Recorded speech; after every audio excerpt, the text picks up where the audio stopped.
الرجيم بسم الله الرحمن الرحيم الحمد لله الذي لا يبلغ مدحته القائلون ولا يحصي نعماء العادون ولا يعدي حقه المجتهدون الذي لا يدركه بعض الحمم ولا يناله غوث الفتن الذي ليس لصفته حد محدود ولا نعت موجود ولا وقت معدود ولا عجل ممدود فطر الخلائق بقدرته والنشر الرياح برحمته ووقد الصخور میدان عرضه اول دین معرفته وکمال معرفته التصدیق به وکمال التصدیق به التوحید وكمال التوحيد هو إخلاص له نفي الصفة عن كل شهادة صفة أنه غير الموصوف أنه غير الصفة فمن وصف الله سبحانه فقد كرمه ومن كرمه فقد صناه ومن صناه فقد جزاه ومن جزاه فقد جهله ومن جهله فقد إشار إليه ومن إشار إليه فقد حده ومن حده فقد عده الصلاة والسلام والتحية والإكرام على النبي الرحمة وخازن المغفرة وقائد خير والبركة ومنقذ العباد من الحلقة سيدنا ومولانا أبي القاسم محمد اللهم صل على محمد وعلى آله الطيبين الطاهرين المعصومين المظلومين ولعن الله على أعدائهم ومنكر فضائلهم وغاصب حقوقهم أجمعين أما بعد فقد قال رسول الله صلى الله عليه وآله وسلم ذكر علي عبادات صلوات اللهم صل على محمد دعا ہے پروردگار عالم اس کے بانیان کا یہ تمام خرچ اخراجات کوشش کاوش کو اپنی بارگاہ میں قبول منظور فرمائے آپ حضرات کا اس فرش پہ چلایا میرا عظیم خالق اللہ اپنی بارگاہ میں قبول فرمائے آپ حضرات کو اس فرش پہ آنے کا بہترین اجر عطا فرمائے کوئی غم نہ دے سوائے ہمیں اہل بیت کے رب دعاؤں کے ایک دعا میرے اللہ قبر کی پہلی رات ہو زیارت امیر نصیب فرما قیامت کا دن ہو شفاعت شبیر نصیب فرما محشر کے روز ایک ہاتھ میں قرآن ایک ہاتھ میں دامن اہل بیت نصیب فرما ہمارے آخری وارث حضرت حجت کے ظہور میں تعجیل فرما ہمیں ایمان کے انوار و انصار میں شامل فرما اور ہر عزادار کو مرنے سے پہلے لازمی ایک مرتبہ تمام زیارات مقدسہ کی زیارت نصیب فرما تمام دعاؤں کو قبولیت تک پہنچائے سہارا درود کریں مل کے بلند آواز سے صلوات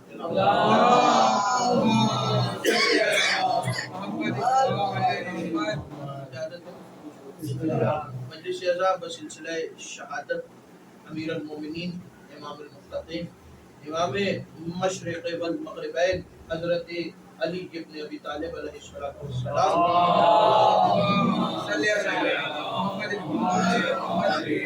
منعقد ہے اور سرنامہ کلام میں رسول خدا کی ایک حدیث مبارکہ تلاوت کرنے کا شرف حاصل ہوا مسلسل تو روز سے یہ حدیث پہ ہی گفتگو ہو رہی ہے اور یہی بار بار سرنامہ کلام میں تلاوت کر رہا ہوں کہ ذکر علی عبادہ علی کا ذکر عبادت ہے علی کا ذکر عبادت ہے علی کی محبت عبادت ہے علی کو دیکھنا عبادت ہے رسول نے فرمایا یا علی حبہ ایمان و بغضہ نفاق اے علی آپ کی محبت ایمان ہے آپ کا بغض نفاق ہے توجہ مکمل طور پر میری طرف رکھیے گا بات سمجھ میں آئے تو اتنا بولیے گا کہ پتہ چلے کہ میرا خطاب سقیفہ کے امیروں سے نہیں قدیر کے فقیروں سے ہے علی والے بیٹھے ہیں اور ایام علی میں بیٹھے ہیں ذکر علی ہو رہا ہے اور علی والے نہ بولے تو پھر کون بولے گا تو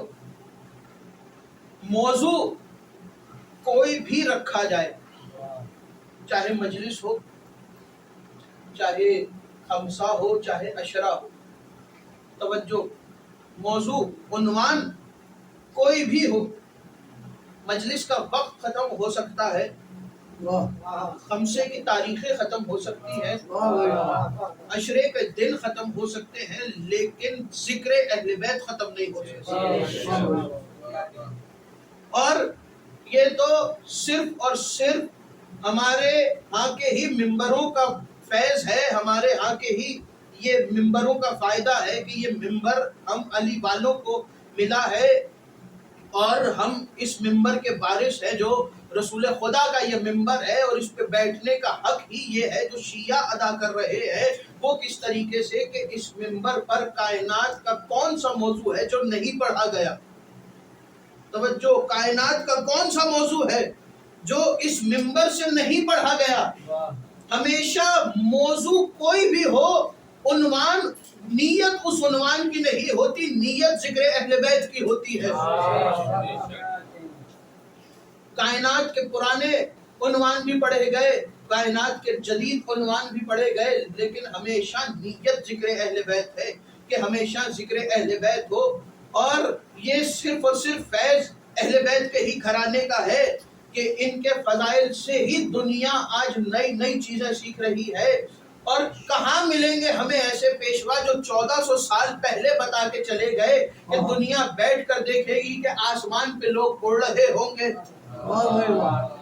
کہاں ملیں گے وہ پیشوا جیسے پیشوا ہمارے ہیں کائنات. اور یہ بات آج کے دور میں یہودی اور عیسائی بھی تسلیم کرتے ہیں کہ اگر مسلمانوں نے علی کو جنگوں میں مصروف نہ کیا ہوتا تو آج جو کائنات کا منظر ہے اس سے کئی گنا زیادہ بہتر منظر ہوتا.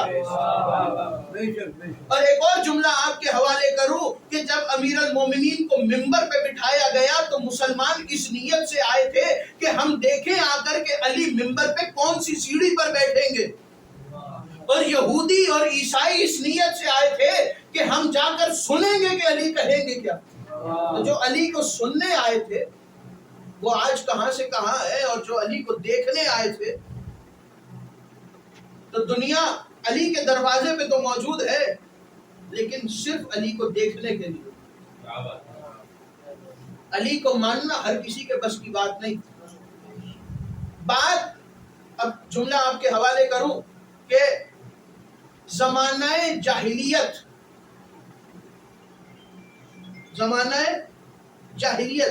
یہ جو لفظ جاہلیت ہے اس کے دو معنی ہیں. ایک وہ معنی ہے جو کتابوں میں لکھا ہے اور ایک وہ معنی ہے جو مشہور ہے.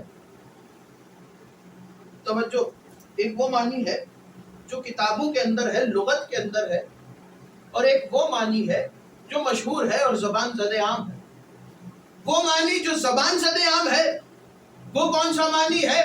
وہ یہ ہے کہ جاہلیت سے مراد وہ زمانہ کہ جہاں لوگ کم پڑھے لکھے ہو، جہاں لوگوں کے پاس تعلیم نہ ہو، جہاں لوگوں کے پاس صحیح اور غلط کی تمیز نہ ہو. جاہلیت سے مراد کیا ہے؟ بولیے گا میرے ساتھ. جاہلیت سے مراد جو زبان زد عام معنی ہے اس لفظ کے وہ یہ ہے کہ جاہلیت یعنی کہ کم پڑھے لکھے لوگ اور وہ حضرات کہ جن کے پاس صحیح اور غلط کے درمیان تمیز نہ ہو. لیکن اس لفظ کے ایک معنی اور ہے جو لغت میں ملتے ہیں، جو کتابوں کے اندر موجود ہے. اب پوری توجہ کے ساتھ معنی آپ کے حوالے کر رہا ہوں، میری طرف دیکھتے رہیے گا. جاہلیت ایک معنی یہ ہے کہ جہاں صحیح اور غلط کی تمیز نہ ہو. دوسرا معنی یہ ہے جاہلیت کہتے ہیں بت پرستی کو. جاہلیت کہتے ہیں بت پرستی کو. اب اگر میں آپ کے سامنے رسول کی ایک حدیث بیان کروں تو جاہلیت کے اس معنی کو اپنے ذہن میں رکھیے گا. رسول نے فرمایا کہ جو شخص اپنے زمانے کے امام کی معرفت کے بغیر مر جائے وہ جاہلیت کی موت مرا. جو زمانے کے امام کی معرفت کے بغیر مر جائے وہ جاہلیت کی موت مرا. یعنی جاہلیت کی موت کیا؟ یہ نہیں کہ وہ کم پڑھا لکھا تھا اور وہ مر گیا، نہیں، وہ بالکل ایسے مرا جیسے وہ بت پرست تھا. وہ بالکل ایسے مرا کہ جیسے وہ خدا کو نہیں تسلیم کرتا تھا. اب بت پرستی کے معنی بھی مجھے کیا سمجھانا پڑیں گے؟ بت پرستی یعنی کہ شرک کرنا، بتوں کو پوجنا، خدا کو تسلیم نہ کرنا. تو جو زمانے کے امام، اور یہاں پہ لفظ امام سے مراد صرف امام نہیں ہے، یہاں امام سے مراد حجت دورہ بھی ہے. یعنی کہ اگر کسی دور میں حجت خدا موجود ہو تو جو شخص اپنے زمانے کی حجت کی معرفت کے بغیر مر جائے وہ شخص جاہلیت کی موت مرا. وہ شخص، بولتے آئیے گا، وہ شخص جاہلیت کی موت مرا. کیا ترجمہ ہے؟ جو شخص زمانے کی حجت کی معرفت کے بغیر مر جائے. حجت یا یہاں پہ صرف امام کا لفظ استعمال ہو رہا ہے لیکن اس کے اندر چھپے کئی معنی ہے. حجت، نبی، ولی، وسیع، اس زمانے میں جو بھی ہو اس کی معرفت کے بغیر اگر کوئی مر جائے تو وہ جاہلیت کی موت مر رہا ہے. اب جملہ آپ کے حوالے کروں اور اپنی پچھلی تقاریر سے متصل ہو رہا ہو کہ اگر ابو طالب کے پاس معرفت حجت نہیں تھی تو پھر ابو طالب 53 برس رسول کی پرورش کیوں کرتے رہے؟ اگر رسول کی معرفت نہیں تھی، یہی تو کہتے ہیں نا کہ معرفت نبی نہیں تھی اور کلمہ نہیں پڑھا. اگر ابو طالب نے کلمہ نہیں پڑھا اور اپنے زمانے کی وہ کیسا چچا ہے، وہ کیسا پالنے والا ہے کہ جس کی گود میں رسول پل رہا ہے اور اس سے رسول کی معرفت نہیں، ایسا کیسے ہو سکتا ہے؟ اگر معرفت نہیں تھی تو 53 برس پالا کیوں؟ جسے 18 رمضان کی تقریر یاد ہو، 53 برس پالا ہے رسول کو حضرت ابو طالب نے، اور 53 برس کے اندر حضرت ابو طالب کے گھر جو پکتا رہا رسول اللہ کھاتے رہے. جسے وہ واقعہ یاد ہو، میں نے پڑھا تھا اور اپنی ہی تقریر سے لے کے آپ کے حوالے کر رہا ہوں کہ ایک دن رسول اللہ کہیں گئے اور جا کر بیٹھے تو رسول اللہ کے سامنے سالن آیا. تو رسول اللہ نے کہا کہ چچا میں تو اسے نہیں کھاؤں گا، چچا میں تو اسے نہیں کھاؤں گا. تو کہا کہ بھتیجے کیوں نہیں کھاؤ گے؟ کہا اس لیے نہیں کھاؤں گا کہ اس کے اندر جس جانور کا گوشت ہے اسے ذبح کرتے ہوئے اس کے اوپر اللہ اکبر نہیں پڑھا گیا، اسے ذبح کرتے ہوئے اس کے اوپر تکبیر نہیں پڑھی گئی. تو جو نبی بغیر تکبیر کے ذبح ہوئے جانور کا گوشت نہیں کھا رہا، وہ 53 برس ابو طالب کے گھر پہ کھانا کیسے کھاتا رہا؟ تو جملہ میں نے آپ کے حوالے کیا تھا اور جو لوگ وہاں پہ نہیں تھے ان کے حوالے آج کر رہا ہوں کہ اگر یہ کہتے ہو کہ ابو طالب کافر ہے تو پھر تمہیں 2 باتیں ماننا پڑیں گی کہ یا تو رسول نے ابو طالب کے گھر رہتے ہوئے گوشت نہیں کھایا، یا پھر رسول نے ابو طالب کے گھر رہتے ہوئے کافر کے گھر کا کھانا کھایا ہے. تو یہ تو مان نہیں سکتے کہ رسول کافر کے گھر کا کھانا کھائے، اس لیے کہ رسول رحمت عالمین ہے، رسول سلطان الانبیاء ہے، تو کافر کے دسترخوان کا تو کھا نہیں سکتے. تو پھر یہ ماننا پڑے گا کہ 53 برس رسول نے گوشت نہیں کھایا. تو پھر اگر یہ مانو کہ 53 برس گوشت نہیں کھایا تو یہ ماننا پڑے گا کہ رسول نے گوشت کی جگہ دالیں کھائیں. تو رسول کی سنت دالیں کھانا ہے، تم کیوں گوشت خور بنے ہوئے ہو؟ رسول کی سنت دالیں کھانا، تم کیوں گوشت خور ہو؟ ابو طالب کے دسترخوان پہ 53 برس پلے. رسول اللہ نے کہا کہ یا علی آپ حق ہیں، حق آپ کے ساتھ ہے اور آپ حق کے ساتھ، الحق مع علی وعلی مع الحق. توجہ مکمل طور پر میری طرف رکھیے گا، الحق مع علی وعلی مع الحق. اور خدا نے قرآن میں کہا، توجہ، خدا نے قرآن میں کہا اے محمد حسبی اللہ، تمہارے لیے اللہ کافی ہے. توجہ، اے محمد حسبی اللہ، تمہارے لیے اللہ کافی ہے. تو مجھے اس بات پہ حیرت ہے کہ جب خدا قرآن میں کہہ رہا ہے کہ تمہارے لیے اللہ کافی ہے تو پھر لوگوں کے لیے صرف قرآن کیسے کافی ہو گیا؟ جب خدا کہہ رہا ہے کہ اللہ کافی ہے تو پھر یہ کیسے کہہ سکتے ہیں کہ ہمارے لیے صرف کتاب کافی ہے؟ ایک آیت حسبی اللہ کہ اے محمد تمہارے لیے صرف اللہ کافی ہے. تو میں کہوں گا کہ میرے مالک، اگر تو خود کہہ رہا ہے کہ رسول کے لیے تو کافی ہے تو پھر یہ بتا کہ تو نے قرآن کے اندر یہ کیوں کہا الم یجد کا یتیمن فآوا؟ اے محمد آپ یتیم تھے ہم نے آپ کی پرورش کی ہے اس کے گھر میں، ہم نے آپ کی پرورش کی ہے اس کے گھر میں۔ اے مالک تیرا محبوب کسی اور کے گھر میں جا رہا ہے، کسی اور کے گھر میں پرورش پا رہا ہے، اے مالک کیا ہو گیا؟ ابھی کہہ رہا ہے کہ ہاں تیرے لیے صرف اللہ کافی ہے، اور محمد کی پرورش کسی اور کے گھر میں کر رہا ہے۔ تو خدا کی آواز عجب نہیں کہ دنیا والوں کو آواز آئے کہ دنیا والوں کیا ہو گیا؟ پوری دنیا کو یہ بتانا چاہ رہا ہوں کہ جب اللہ کہے کہ تمہارے لیے اللہ کافی ہے، اور اللہ کسی کو ابو طالب کے دروازے پہ بھیج دے، تو یہ نہ سمجھنا کہ اسے ابو طالب پال رہا ہے، یہ سمجھنا اسے خدا پال رہا ہے۔ یہ نہ سمجھنا کہ اسے ابو طالب پال رہا ہے، یہ سمجھو کہ اسے خدا پال رہا ہے۔ حسبی اللہ، تمہارے لیے اللہ کافی ہے۔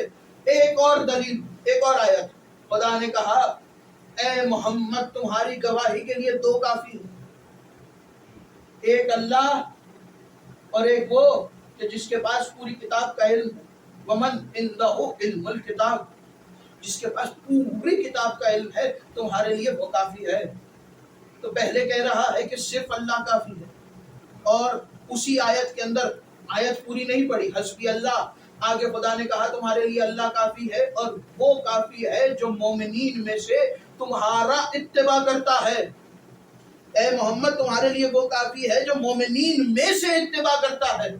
جو مومنین سارے ہیں، اتباع کرنے والا خدا کہہ رہا ہے ایک ہے، جو رسول کی اتباع کر رہا ہے وہ ایک ہے۔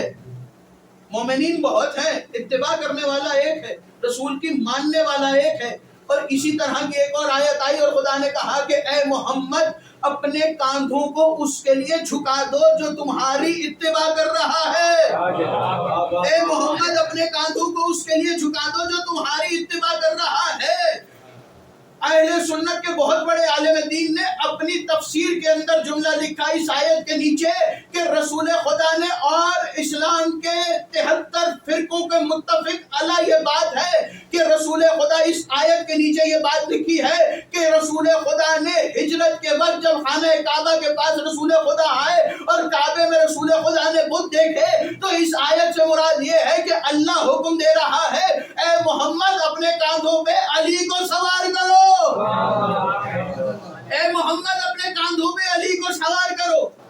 اپنے کاندھوں پہ سوار کیا، رسول کے کاندھوں پہ علی آئے، علی بت توڑ رہے، کل کی تقریر سے متصل ہو گیا، علی کعبے میں آئے، کعبہ لائق سجدہ تب بنا جب علی نے بت توڑے،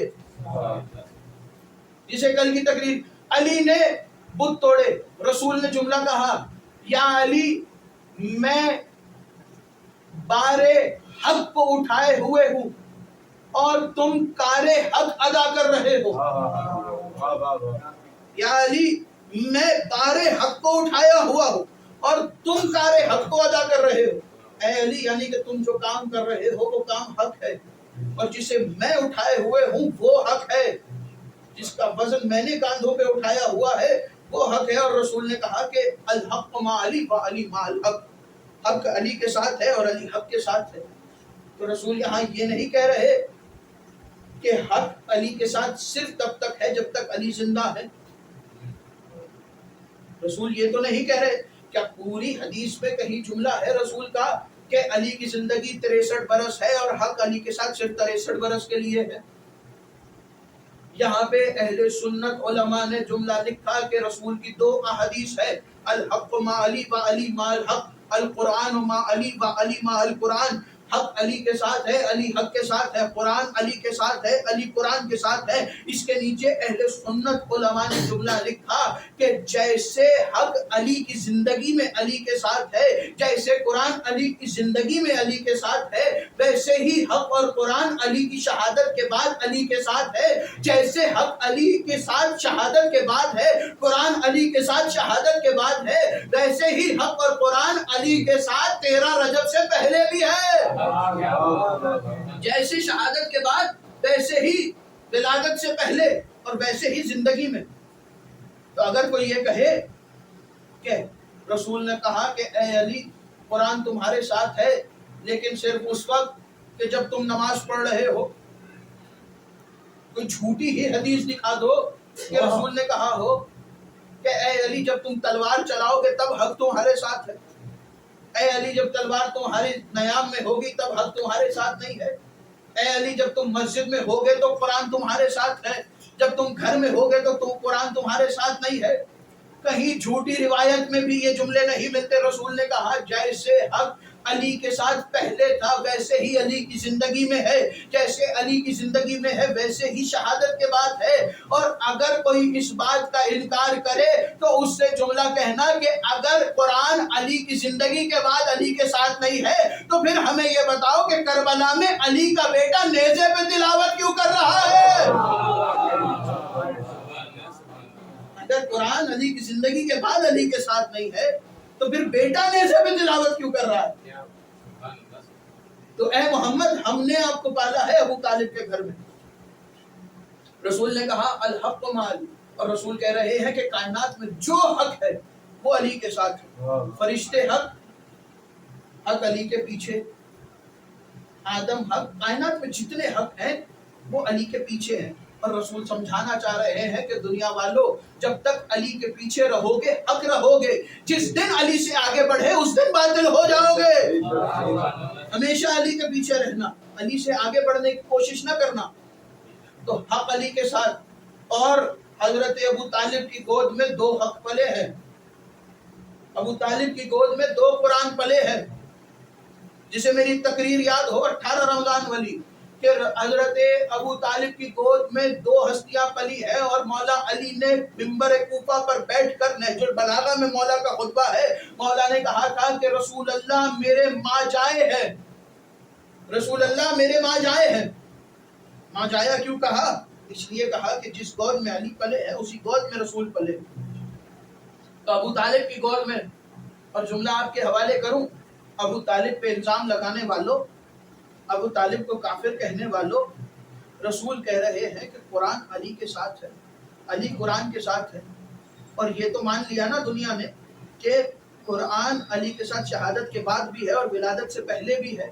تو اگر یہ مان رہے ہو کہ قرآن علی کے ساتھ ولادت سے پہلے ہے تو کیا علی کا نور ابو طالب کے صلب میں موجود نہیں ہے؟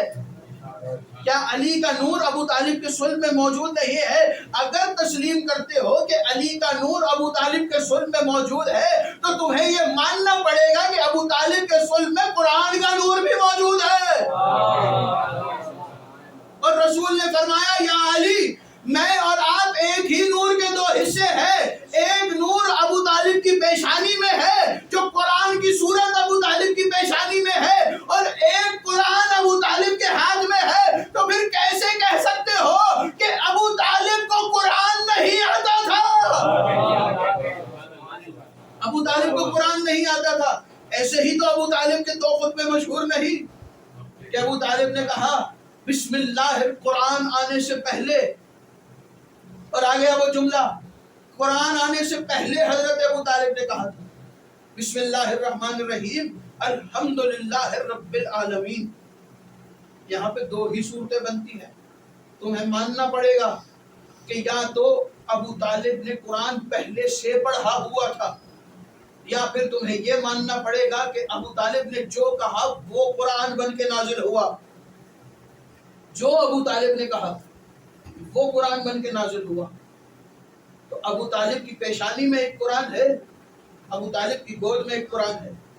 چلو پیشانی والے کو تو چھوڑو، کیا کسی کے اندر جرت ہے کہ وہ یہ کہہ سکے کہ گود میں جو ہے وہ قرآن نہیں ہے؟ کیا کسی کے اندر اتنی جرت ہے کہ رسول کو قرآن ہونے سے انکار کرے؟ ابو طالب علی کے باپ ہی نہیں، رسول کے بابا بھی، رسول کو پالنے والے، جس کا اتنا مرتبہ مقام ہو، اس کے بیٹے کو خدائی نے اتنا بغض اس کے بیٹے کا دل میں لوگوں نے رکھا، اتنا بغض کہ ایک وقت یہ آیا کہ اسی علی کی بیٹیوں کے سروں سے چادریں چھین لی گئی۔ ہاں عزیزو، شب شہادت ہے، جی بھر کے گریہ کرنا، جی بھر کے پرسہ دینا۔ اگلے برس وہی روئے گا جو موجود ہوگا، اپنی مجلس، ہر مجلس کو آخری مجلس سمجھ کے رویا کرو. اور آج تو پرسہ دینا ہے زہرا کو، وہ زہرا جو گھر گھر جا کے حسین کا پرسہ لیتی ہے. آج زہرا سے کہنا کہ بی بی ہم آپ کو آپ کے شوہر کا پرسہ دے رہے ہیں، بی بی ہم آپ کو آپ کے والی کا پرسہ دے رہے ہیں، اے مولا حسن و مولا حسین ہم آپ کو آپ کے بابا کا پرسہ دیتے، اے شہزادی سکینہ ہم آپ کو آپ کے دادا کا پرسہ دیتے ہیں، اے رسول خدا ہم آپ کو آپ کے بھائی کا پرسہ دے رہے. آزادارو 19 رمضان کی صبح وہ فجر کا وقت کہ جب علی گھر سے چلے، تاریخ کہتی ہے کہ یہ وہ رات ہے کہ جب علی ساری رات آسمان کو دیکھ کے کہتے رہے کہ خدا کی قسم وہ رات آ گئی جس کا علی سے وعدہ کیا گیا تھا. علی گھر سے چلے. آج کائنات کی ہر شے کی کوشش ہے کہ علی مسجد میں نہ جائیں، لیکن علی آج تو مسجد میں لازمن جائیں گے، اس لیے کہ علی کی ملاقات خدا سے ہونے والی ہے. علی کائنات کی ہر شے کو رستے سے ہٹاتے ہوئے مسجد کی طرف چلے. علی امیر المومنین مسجد میں پہنچے. ہاں عزادارو مسجد میں علی آئے.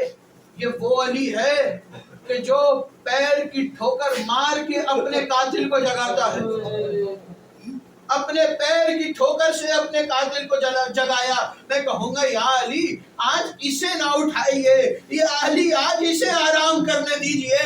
یا علی اگر آج یہ اٹھ گیا تو یا علی زینب و کلثوم کے سر سے باب کا سایہ.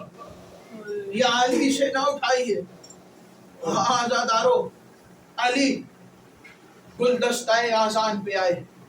گلدستہ آذان پہ امیر المومنین نے آ کے آذان کہنے کا ارادہ کیا اور ہاتھوں کو بلند کر کے جیسے ہی امیر المومنین نے بلند آواز سے کہا اللہ اکبر اللہ اکبر. آزادارو یہ آواز سننی تھی کہ پورے کوفے میں کوہرام برپا ہو گیا، گھر میں بیٹیوں کا ماتم شروع ہو گیا. بیٹیوں نے کہا آج سے پہلے ایسی آذان بابا نے نہیں دی. کوفے کے یتیم بچے تڑپنے لگے. کوفے کے بچوں کی مائیں کہنے لگی کہ آج سے پہلے ایسا لہجہ علی کا نہیں سنا. آج علی کو کیا ہو گیا؟ آج ایسا دردناک لہجہ علی کا. آزادارو آذان کہنے کے بعد امیر المومنین مصلی عبادت پہ آئے. امیر المومنین نے نیت کی، نماز کی. آزادارو تکبیرۃ الاحرام کہنے کے بعد پہلی رکعت کے پہلے سجدے میں علی نے سر رکھا. یہاں اس ملعون نے اپنی تلوار کو نیام سے نکالا. آزادارو تلوار کو نیام سے نکال کے اس نے دوڑنا شروع کیا. یہاں علی کا اٹھتا ہوا سر تھا، یہاں اس کی گرتی ہوئی تلوار تھی. آزادارو اس نے ایسا وار کیا کہ علی کا سر دو پارا ہو گیا. یہاں پہ علماء جملہ لکھتے ہیں، جانتے ہو جملہ سنو گے عزادارو؟ علی کا سر ویسے ہی دو پارا ہوا جیسے 10 محرم کو گرز لگنے کی وجہ سے عباس کا سر دو پارا ہوا تھا. عزادارو سر پہ ضرب لگ رہی تھی. ایک صدا بلند ہوئی اس کو رب الکعبہ، خدا کی قسم آج علی کامیاب ہو گیا، آج علی کامیاب ہو گیا. آزادارو یہ آواز بلند ہوئی. علی کے اصحاب نماز پڑھ رہے ہیں. جانتے ہو اصحاب کو کب خبر ہوئی؟ جب جبرائیل نے تڑپتے ہوئے آسمان چھوڑا. جبرائیل تڑپتے ہوئے آسمان چھوڑا اور روتے جاتے ہیں اور کہتے جاتے ہیں الا قد قتل امیر المومنین تحطمت والنار کان الہدی. مومنوں کا امیر مارا گیا، ارکان ہدایت کو ڈھا دیا گیا. آزادارو جبرائیل آ رہے ہیں، علی کا نوحہ کر رہے ہیں. یہاں حسن آگے بڑھے، بابا کو سنبھالا، دیوار کا سہارا دے کے علی بیٹھے. امیر المومنین نے حکم دیا حسن نماز مکمل کراؤ.